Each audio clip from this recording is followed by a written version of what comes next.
The day you all dread is coming, the day when you must leave the comfort of this academic bubble and venture out into an unforgiving world.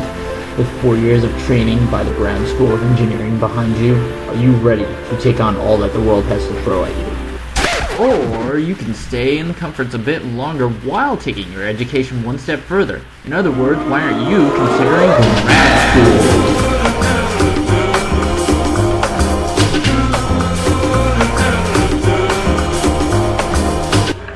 Admittedly, there are some hoops that you'll have to jump through in order to get into grad school.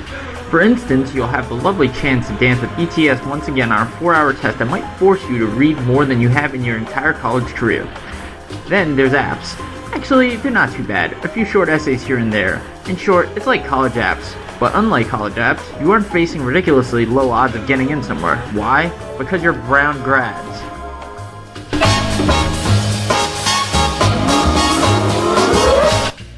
Undoubtedly, grad school is a big time commitment.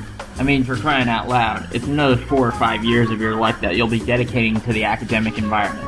And yes, you will be performing a fair amount of work. No food for you grad students till you grade 3,000 papers!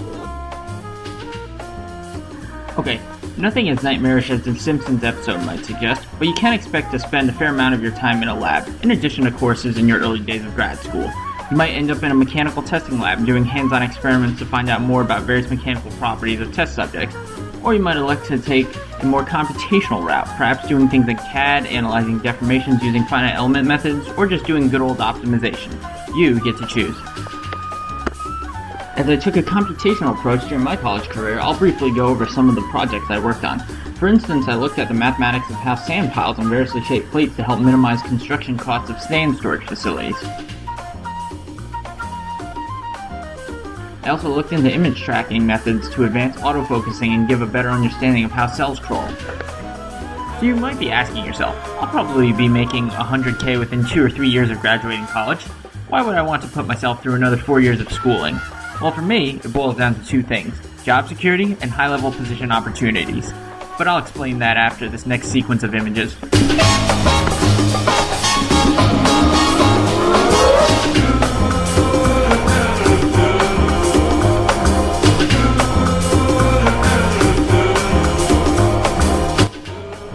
Okay, so now that that's over, let's get back on topic.